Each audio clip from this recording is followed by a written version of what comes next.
the place where we're used to be doing our pregame show for the past 3 years. We've usually been in a big hotel, in a banquet room, and are just outside the banquet room ready for the big dinner. But this year, circumstances have led us to doing the pregame show from the Tulsa World newsroom, and the actual ceremony that will be at 7 p.m. is going to be at Bill Knight Ford with world columnist Darren Emig co-hosting with Bill Knight. So the COVID-19 pandemic has thrown us a curveball, but we're persevering. Thrown us a curveball. It's about time that we finally get on the air and talk about these great kids that have brought us so many thrills over the course of the last 9 months, and we sure missed out on some good baseball, soccer, track, tennis, golf in the last 3 months, and it is, everybody else has said it, it's a crying shame. Especially for the seniors. I got a lot of automotive work done on my car in the last 3 months, but boy, it just is exciting even to see athletes on the football fields at Edison a few weeks ago when I went out to their restart and at Broken Arrow, and it just seems like it gets more exciting as we kind of build toward what we hope will be a fall season. Yes, and here at the Tulsa World Sports OK Preps Extra, we are preparing for the upcoming season pretty much like we prepare for any season. We have our all-world football contest going on right now. Voting is open, and voting is underway, and that'll run till August 13th.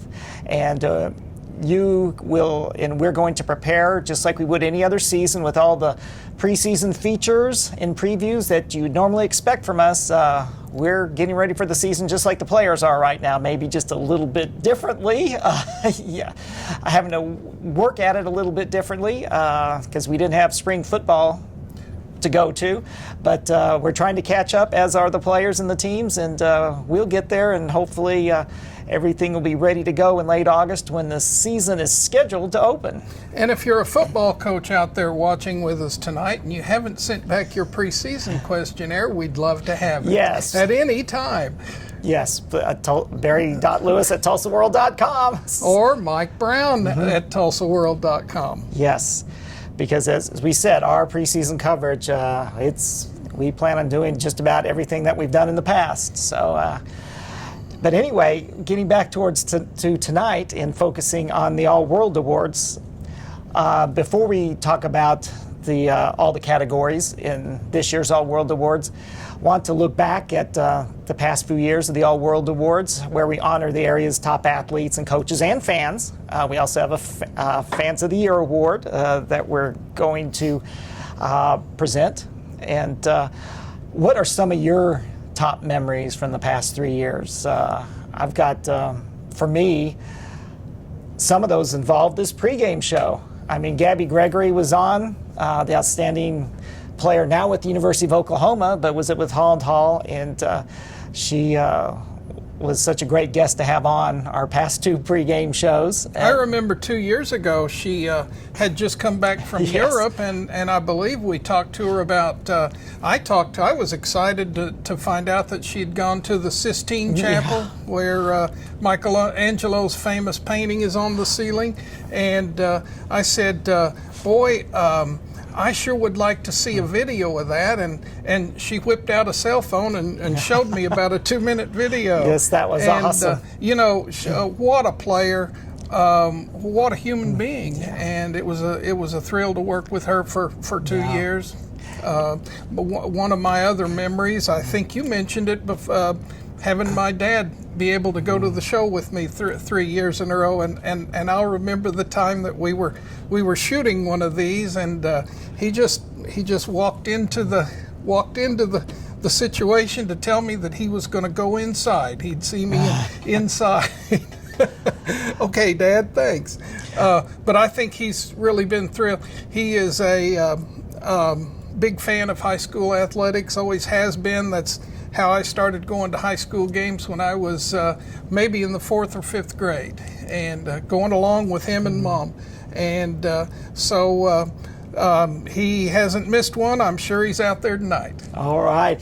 And I guess things that stand out to me, of course, we've had some great keynote speakers. Steve Largent the first year, Chris Harris Jr. the second year, and last year Emeka Naka, very inspirational speech. And this year our keynote speaker was going to be Tyler Lockett, the Seattle Seahawks standout. And since we're not having the banquet, we're not having the banquet, obviously, but he is going to be included. Interview with Garen Emig with Tyler is going to be a big part of the All World Awards ceremony. So you can look forward to that. And he'll have some really interesting things to say. Another thing that jumps out at me from a past All World Awards memory was 2 years ago when Blake Jarwin was a surprise guest on the pregame show, and that was before he accomplished so much with the Dallas Cowboys. He'd come off his rookie season, hadn't played very much at all, and look what he's done ever since he's been on our pregame show. I mean, he's signed a huge contract, did so well that Jason Witten is no longer with the Cowboys. Of course, 2 years ago we were talking about Jason Witten being retired. Jason Witten came back, and now because Blake Jarwin did so well last year, they felt they could let Jason Witten go. So Blake Jarwin, that was definitely a great memory, and we were thankful that he volunteered to come on with us on the pregame show. But anyway, let's look towards tonight's ceremony. And we normally honor athletes in 19 sports, but this year, because the spring sports were canceled due to the COVID-19 pandemic, only 11 sports athletes of the year we're honoring. Although in tomorrow's Tulsa World's sports section, we're going to honor some of the outstanding performers in the spring sports. So we're not going to totally forget about them. We're honoring some of the best, recognizing them with some profiles in tomorrow's Tulsa World. But in the 11 sports that we are honoring tonight, let's start it off with the Bill Knight Automotive Girls Basketball Player of the Year. We've got 5 finalists, and Mike, you want to talk about the 5? Well, I really like the 5. They include Tamira Poindexter from Sapulpa, who helped lead the Chieftains to the Frontier Conference Championship. Yvette Mayberry, not a name that anybody around Tulsa needs to have explained to them. Lee Mayberry's daughter. Lexi Keys, the 4-year standout at Tahlequah Sequoia, won 2 state titles and finished state runner-up in another. Would have had the Indians in the state tournament 4 years in a row, but of course, about 12:30 on March 12th, there was no more state tournament. And then Haley Grant, a gal from Claremore, a 6'1" girl from Claremore who kind of came out of nowhere. I don't know if anybody thought that Haley would be a finalist for All World when the season started, but she just had a huge senior year, 19 points, 13 rebounds, kind of fought through it when her mom was sick with cancer, and she passed during February. But great year by Haley. And then Journey Armstead, the standout from East Central as a freshman, moved to Sand Springs as a sophomore and averaged 18 points a game at the Class 6A level. So quite an outstanding group. Some interesting storylines there. Obviously, you've talked about them, but you were talking about with Haley Grant. You know, that's part of the fun of high school sports, isn't it? When someone comes from, a lot of times in the finalists, you can sort of project at the start of a season who 3 of the 5 finalists are going to be probably maybe 4. But the person who sort of comes from, quote, out of nowhere to this elite level, that's really fun to see, isn't it? Well, and it seems like maybe the week of the state tournament, if somebody had asked me, who are your 5 finalists?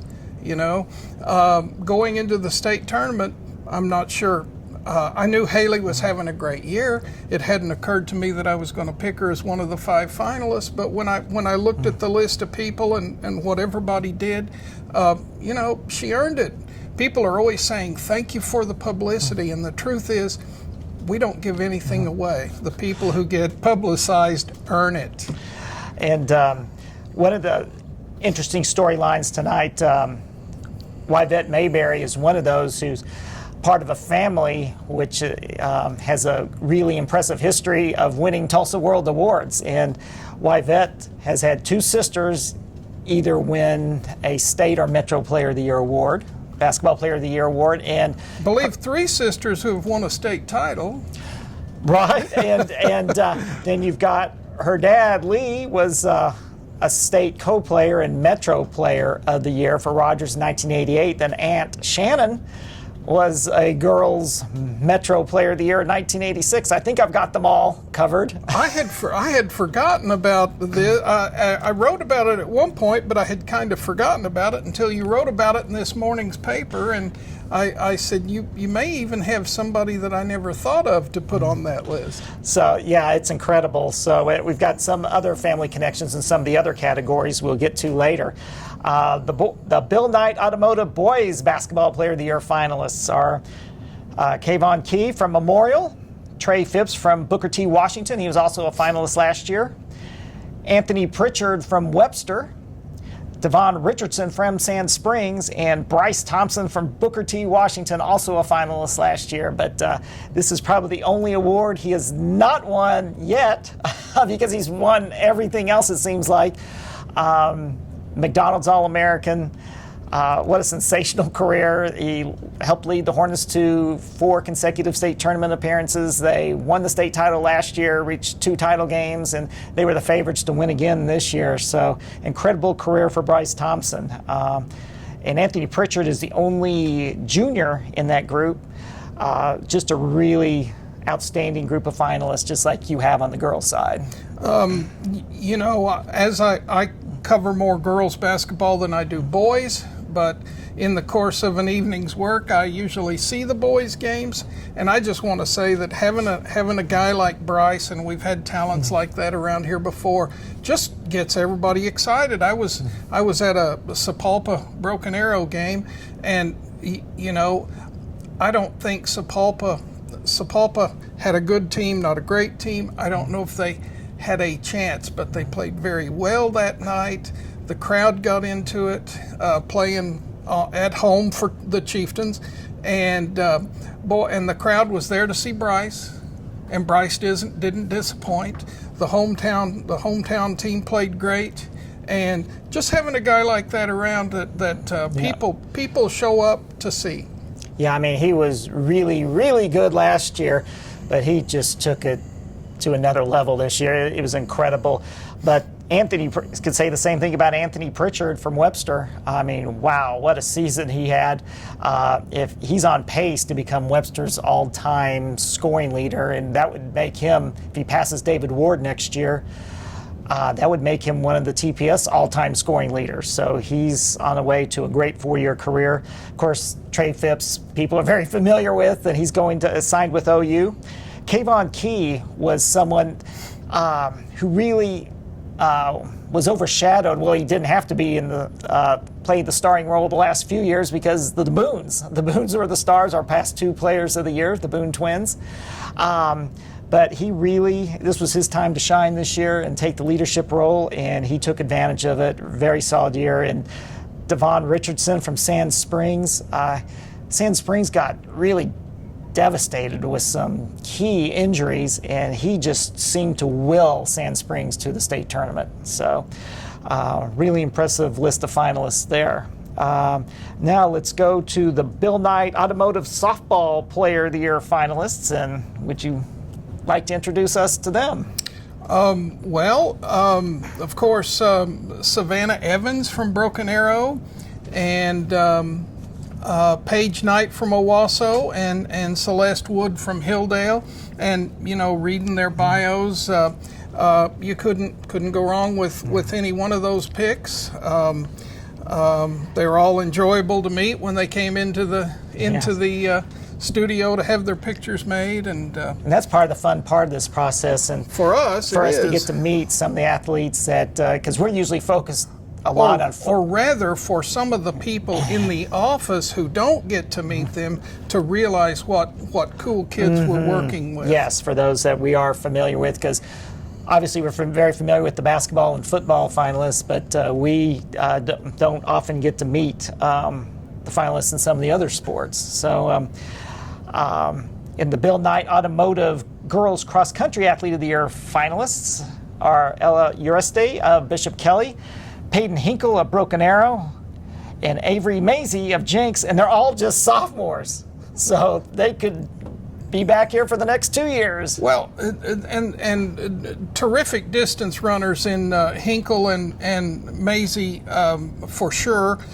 Hinkle missed the state title, the 6A cross country title, by 3 seconds as a freshman, and made up for it by winning this year.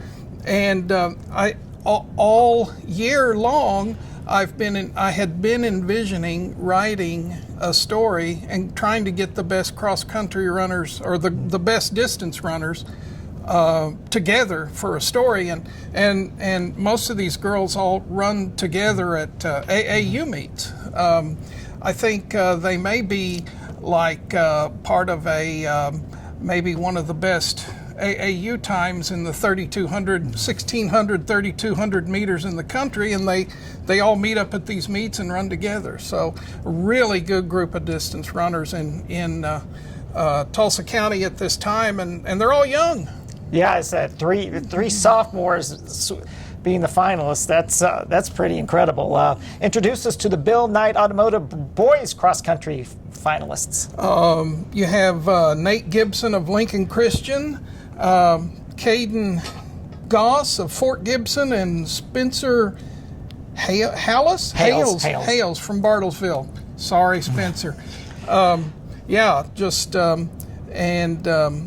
Cross country is an interesting sport that we don't get to pay a lot of attention to, but those kids. One of my best friends is an old cross country runner. Those kids train and they can run forever. All right, the Bill Knight Automotive Volleyball Player of the Year finalists are Beth Bayless of Regent Prep, Macy Blackburn of Broken Arrow, and back for a third time as a finalist, looking for that first win, is Jaxie Wakely of Victory Christian, who is also an outstanding basketball player as well. So, yeah, kind of a two-sport star. She's played on two successive teams that qualified for the 4A state tournament in basketball. Actually, the first two in Victory girls program history. So, what a career! Yeah, and 3 state volleyball titles. Wow. So let's go to the Bill Knight Automotive Girls Swimming Athlete of the Year finalists. Mike? And that would be Lainey Fenton of Jinx, Abby Mink of Bishop Kelly, and Sydney Perry of Bartlesville. All right. And moving on to the Bill Knight Automotive Boys Swimming Athlete of the Year finalists, Austin Bick of Jinx, Jack Callan of Bishop Kelly, and Daniel Sibley of Union. And Jack Callan was a winner last year. His brother Patrick was named as the world's top Metro Swimmer of the Year the previous 3 years. So if Jack Callan wins tonight, that would be 5 consecutive years for the Callan brothers. That is a dynasty. So I guess they know how to swim a little. Jack will be going to SMU. He signed with SMU. And in the we've got the wrestling finalists: Cougar Anderson of Skiatook, Eli Griffin of Cassia Hall, and Caleb Tanner of Collinsville. This is an incredible group. Cougar won the All-World Award last year in this category, and Eli Griffin was also a finalist last year, as was Caleb. Caleb had his first undefeated season this year, and he became the 39th wrestler in state history to be a 4-time individual state champion. So what an incredible group. of 3 finalists for the Bill Knight Automotive Wrestling Athlete of the Year. And now we've taken a little bit of a change of pace with the Tulsa Tech Fans of the Year voting. And our previous winners were Sperry last year, and then Holland Hall the year before that, and our first Fans of the Year winners were Broken Arrow. So it'll be really interesting to see who won the fans voting this year. Well, and what I like about this group is you get kind of a cross-section of the metro area. You've got Holland Hall, a private school, Broken Arrow, a monster suburban school, and Sperry is kind of a country Class 2A school, won the 2A state football title 2 years ago. So, it's just not one kind of school that's winning this award every year. It's whoever's fans get motivated to vote in the contest, and it's kind of democratic, Yes, I mean, it's something. I mean, we love the Tournament Champions basketball tournament, obviously, and part of the appeal of that is the small school versus big school dynamic, and so you've got that here with the Tulsa Tech Fans of the Year voting. So you never know. I mean, you could have a small school win, you could have a big school that wins. I mean, so it's very interesting the way the voting's gone the last 3 years, and we'll see who wins in about a half hour or so. It's kind of like what's going to happen in November. What school can get out its base?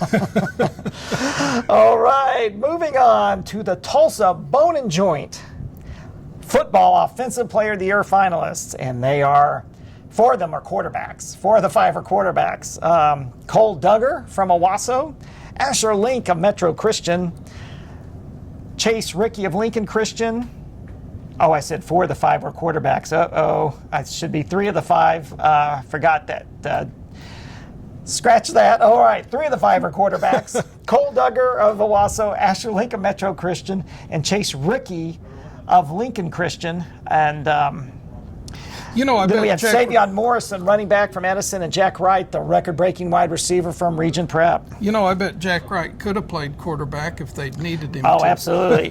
Well, Savion sometimes took direct snaps as a quarterback, and so what an incredible group that is. But the key is, man, did they produce. Cole Duggar was a quarterback for a 6A state championship team.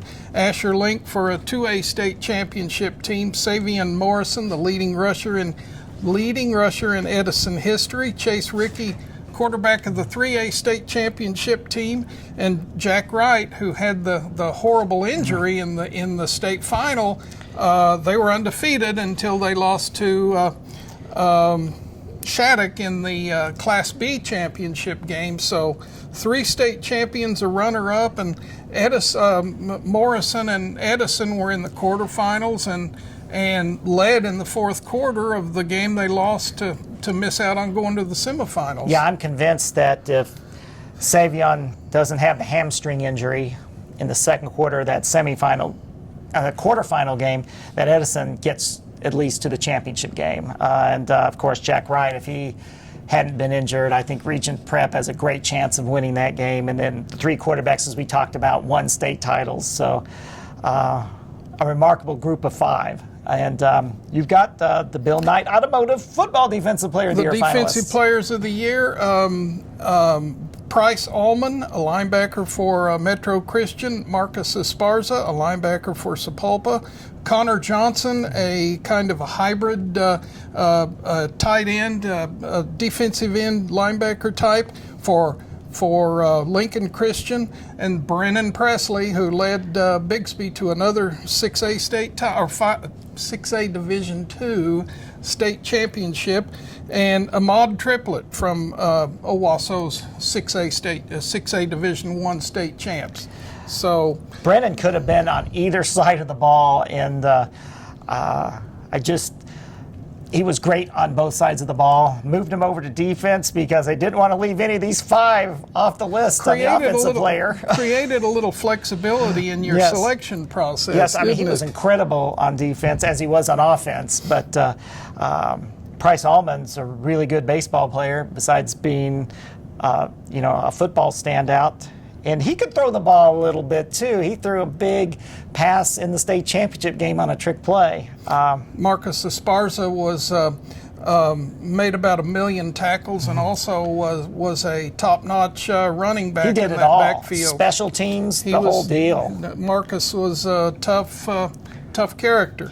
And Ahmad Triplett didn't know how good a running back he was until the state championship game, and then because of injuries, he had to fill in there and did a great job. So he's the only non-senior among the 10 football finalists. We've got 4 of the 5 Defensive Players of the Year finalists are linebackers. That's where I got the 4 from. So, Connor Johnson had a huge game in the state semifinals when they upset. Actually, they beat them like a drum. Heritage Hall, which had won 4 of the previous, had won 4 state titles in 5 years, and he's quite a receiver. Yes, he is quite a receiver and quite a defender. Had some big plays in the championship game against Plainview as well. Yeah, when we talk about people emerging, I think going into last year, Savion Morrison, being a 2018 finalist, thought there's a good chance he'll be a finalist again this year. Jack Wright, the same, another 2018 finalist. Chase Rickey and Asher Link, I thought there was probably good chances at least one of them would be. And then Cole Duggar, that was sort of the big question mark because he moved from Collinsville to Owasso, so you didn't know how that, sometimes those types of transitions can work great, as we saw with Will Keeney 2 years previously. But sometimes they don't. I guess Bill Blankenship knows what to do I with, think he does. with a really good passer. Yes, but there was quite a quarterback competition. Cole Duggar emerged from it, and he's a winner. What can you say? I mean, because the previous year, Collinsville, they're 12-1, and last year, Owasso, just undefeated. So I enjoy picking out those little numbers that say a lot, and I think Cole threw for like 900 yards in his junior year and had 900 in the first 3 games, maybe the first 4 games of his senior season. Yes, and we really got to see what type of passer Cole is. He could be, yes. And I really think I don't understand why he didn't get more attention from college attention, because I think he would have been a steal for somebody. But anyway, those are our football player of the year finalists, and then we'll find out in just about a half hour when we go out to Bill Knight Ford for the All World Awards ceremony hosted by Tulsa World columnist Garen Emig and Bill Knight, and we want to thank Bill Knight for all his support. Michael Peters, our sports editor, is in the newsroom, and Michael, would you like to say a few words? Good to see you guys. Yes, we haven't seen each other in person. Is it hard to tear you away from what you were working on over there? Well, we're just trying to get all the preamble going, and so. But like I say, we thank you guys for everything that y'all do as always. It's disappointing that we're not going to have a bigger event this year, and disappointing that we're not going to be able to gather. And like you guys, have really aptly said here. I mean, it's a neat night. It's been a neat night since we started it. We also missed out on, the spring sports and also on the winter sports, even bringing those athletes in here and getting a chance not only to meet the athletes themselves, we get to meet their parents usually and some of their coaches, and it's really a nice time. And like you have mentioned, it's just it shows you the quality of the people that we cover and the quality of the people that we deal with. And I've always told people this is that high school athletes are that's the cream of the crop, the best of the best. And so you usually get people, and we got a chance during football to meet a lot of the people that are on this list that we've talked to, and got a chance to meet their families. And it's really kind of it's a special time for us, and it's it's a lot of hard work, but it's nice, and it's unfortunate that we couldn't do that. But we do really appreciate Bill Knight for his sponsorship and for allowing us to put on this, allowing us to have $1,000 scholarships for the winners of the awards tonight, and then we'll make sure that we we'll be on social media all night tonight, and tweeting out the winners and the photo galleries, and they'll have You can watch the video live here in just a few minutes, but then shortly after that, though, you'll be able to watch it on our website anytime you want. We'll have that up as soon as the event's over with, and then you'll also be a 6-page special section in Friday's Tulsa World that'll give you the winners, and then also, as y'all mentioned too, salute some of the seniors who didn't get a chance. And I mean, that's the most disappointing part of this is people. You really feel bad. I know. I guess you got a chance to experience, what people are going through a couple of days ago when you went to Owasso's, graduation ceremony, and just kind of the emotion of, finally being able to kind of finish out a year where you missed so many of your milestones. And so for so many of these athletes that, we would have seen them in here, we would have gone, covered state championships, and, a lot of the great stories that didn't get a chance to be written or told. And so you really hope that, that for those folks that there are special things on the way and get a chance to make up for some of the time that's missed. But like I say, it's great to be with you guys, and it's been March, I guess, since we've seen each other, and so, in person at least. We've done a lot of conversations on the phone, and a lot of times in the office. I guess this is the first time since middle of March that I've been in the office even at all. But so it's a special night if we got to coming all the way down to downtown. So like I said, so we hope everybody enjoys it, and hope.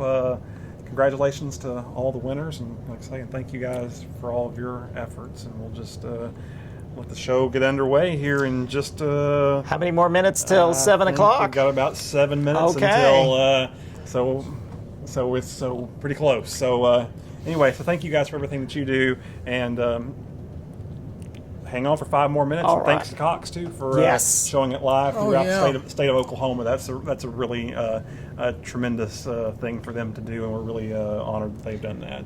Yes. Well, before we sign off on the pregame show and let everyone look forward to the award ceremony, any last thoughts? Well, Bill Knight, he's been with us since September, and he's been terrific, and he's been loyal. I've gotten used to seeing his name, and I just appreciate him stepping up and kind of taking a leadership role on this. Yes, absolutely. Well, I hope next year at this time I'll see y'all in coats and ties on the red carpet at the 5th All World Awards. But Hope so. But until then, we'll hope people enjoy our video presentation. All right. For sports editor Michael Peters and Mike Brown, I'm Barry Lewis. Thanks for joining us.